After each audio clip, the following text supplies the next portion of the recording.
اسے پکانے کے لیے انہوں نے اس کا پیٹ جو چاک کیا تو انگوٹھی نکل آئی، اور اس کا ہاتھ آنا تھا کہ جن و انس سب سلام کرتے ہوئے ان کے سامنے حاضر ہو گئے۔ یہ پورا افسانہ اثر تابع خرافات پر مشتمل ہے، جنہیں نو مسلم اہل کتاب نے تلمود اور دوسری اسرائیلی روایت سے اخذ کر کے مسلمانوں میں پھیلا دیا تھا، اور حیرت ہے کہ ہمارے ہاں کے بڑے بڑے لوگوں نے ان کو قرآن کے مجملات کی تفصیلات سمجھ کر اپنی زبان سے نقل کر دیا، حالانکہ نہ انگشتری سلیمان کی کوئی حقیقت ہے، نہ حضرت سلیمان کے کمالات کسی انگشتری کے کرشمے تھے، نہ شیاطین کو اللہ نے یہ قدرت دی ہے کہ انبیاء کی شکل بنا کر آئیں اور خلق خدا کو گمراہ کریں، اور نہ اللہ تعالیٰ کے متعلق یہ تصور کیا جا سکتا ہے کہ کسی نبی کے قصور کی سزا ایسی فتنہ انگیز شکل میں دے جس سے شیطان نبی بن کر ایک پوری امت کا ستیاناش کر دے۔ سب سے بڑی بات یہ ہے کہ قرآن خود اس تفسیر کی تردید کر رہا ہے۔ آگے آیات میں اللہ تعالیٰ کا ارشاد ہے کہ جب یہ آزمائش حضرت سلیمان علیہ السلام کو پیش آئی اور انہوں نے ہم سے معافی مانگ لی، تب ہم نے ہوا اور شیاطین کو ان کے لیے مسخر کر دیا، لیکن یہ تفسیر اس کے برعکس یہ بتا رہی ہے کہ شیاطین پہلے ہی انگشتری کے طفیل حضرت سلیمان علیہ السلام کے تابع فرمان تھے۔ تعجب ہے کہ جن بزرگوں نے یہ تفسیر بیان کی ہے انہوں نے یہ بھی نہ دیکھا کہ بعد کی آیات کیا کہہ رہی ہیں۔ دوسرا گروہ کہتا ہے کہ حضرت سلیمان علیہ السلام کے ہاں 20 سال کے بعد ایک لڑکا پیدا ہوا۔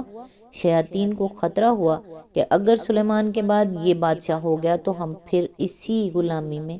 مبتلا رہیں گے، اس لیے انہوں نے اسے قتل کر دینے کی ٹھانی۔ حضرت سلیمان علیہ السلام کو اس کا علم ہو گیا اور انہوں نے اس لڑکے کو بادلوں میں چھپا دیا تاکہ وہیں اس کی پرورش ہوتی رہے۔ یہی وہ فتنہ تھا جس میں حضرت سلیمان علیہ السلام مبتلا ہوئے تھے کہ انہوں نے اللہ پر توکل کرنے کی بجائے بادلوں کی حفاظت پر اعتماد کیا۔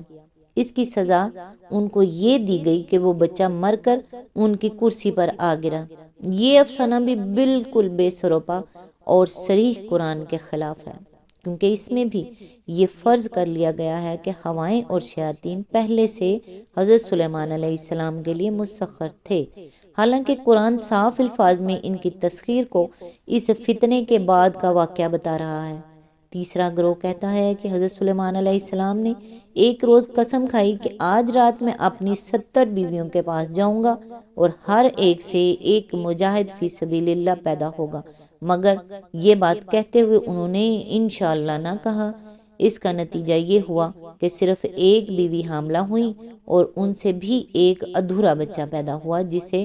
دائی نے لا کر حضرت سلیمان علیہ السلام کی کرسی پر ڈال دیا۔ یہ حدیث حضرت ابو ہریرہ نے نبی صلی اللہ علیہ وآلہ وسلم سے روایت کی ہے اور اسے بخاری و مسلم اور دوسرے محدثین نے متعدد طریقوں سے نقل کیا ہے۔ خود بخاری میں مختلف مقامات پر یہ روایت جن طریقوں سے نقل کی گئی ہے ان میں سے کسی میں بیویوں کی تعداد 60 بیان کی گئی ہے، کسی میں 70، کسی میں 90، کسی میں 99 اور کسی میں 100، جہاں تک اسناد کا تعلق ہے۔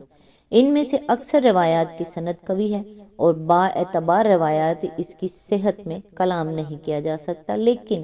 حدیث کا مضمون صریح عقل کے خلاف ہے اور پکار کر کہہ رہا ہے کہ یہ بات نبی صلی اللہ علیہ وآلہ وسلم نے اس طرح ہرگز نہ فرمائی ہوگی جس طرح وہ نقل ہوئی ہے، بلکہ آپ نے غالباً یہود کی یاوہ کا ذکر کرتے ہوئے کسی موقع پر اسے بطور مثال بیان فرمایا ہوگا، اور سامع کو یہ غلط فہمی لاحق ہو گئی کہ اس بات کو حضور صلی اللہ علیہ وآلہ وسلم خود بطور واقعہ بیان فرما رہے ہیں۔ ایسی روایات کو محض صحت سند کے زور پر لوگوں کے حلق سے اتروانے کی کوشش کرنا دین کو مضحکہ بنانا ہے۔ ہر شخص خود حساب لگا کر دیکھ سکتا ہے کہ جاڑے کے طویل ترین رات میں بھی عشاء اور فجر کے درمیان 10-11 گھنٹے سے زیادہ وقت نہیں ہوتا۔ اگر بیویوں کی کم سے کم تعداد 60 ہی مان لی جائے تو اس کے معنی یہ ہیں کہ حضرت سلیمان علیہ السلام اس رات بغیر دم لیے فی گھنٹہ 6 بیویوں کے حساب سے مسلسل 10 گھنٹے یا 11 گھنٹے مباشرت کرتے چلے گئے۔ کیا یہ عملاً ممکن بھی ہے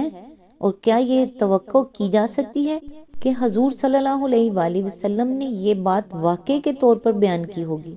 پھر حدیث میں یہ بات کہیں نہیں بیان کی گئی ہے کہ قرآن مجید میں حضرت سلیمان علیہ السلام کی کرسی پر جس جسد کے ڈالے جانے کا ذکر آیا ہے اس سے مراد یہی ادھورا بچہ ہے۔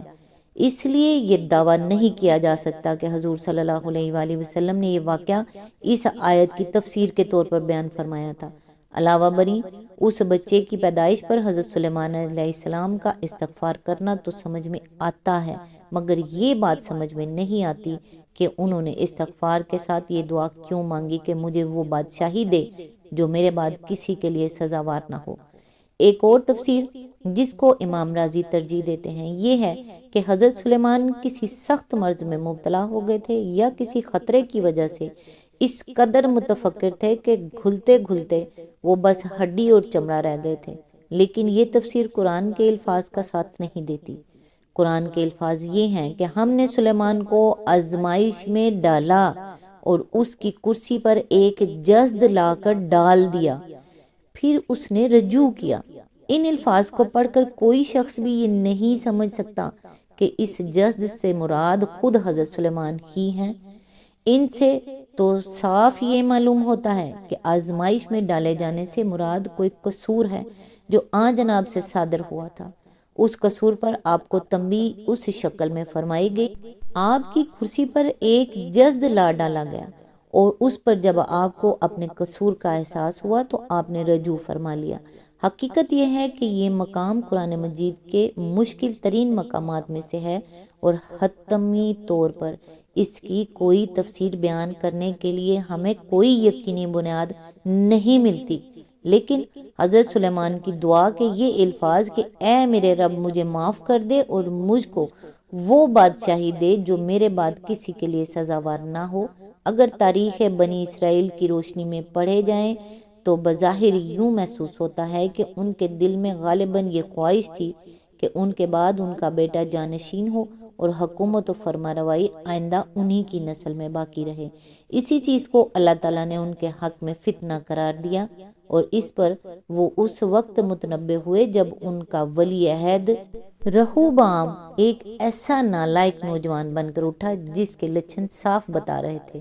کہ وہ داؤد اور سلیمان علیہ السلام کی سلطنت 4 دن بھی نہ سنبھال سکے گا۔ ان کی کرسی پر ایک جسد لا کر ڈالے جانے کا مطلب غالباً یہی ہے کہ جس بیٹے کو وہ اپنی کرسی پر بٹھانا چاہتے تھے وہ ایک کندہ نا تراش تھا۔ تب انہوں نے اپنی اس خواہش سے رجوع کیا اور اللہ تعالیٰ سے معافی مانگ کر درخواست کی کہ بس یہ بادشاہی مجھی پر ختم ہو جائے، میں اپنے بعد اپنی نسل میں بادشاہی جاری رہنے کی تمنا سے باز آیا۔ بنی اسرائیل کی تاریخ سے بھی یہی معلوم ہوتا ہے کہ حضرت سلیمان علیہ السلام نے اپنے بعد کسی کے لیے بھی جانشینی کی نہ وصیت کی اور نہ کسی کی اطاعت کے لیے لوگوں کو پابند کیا۔ بعد میں ان کے ایان سلطنت نے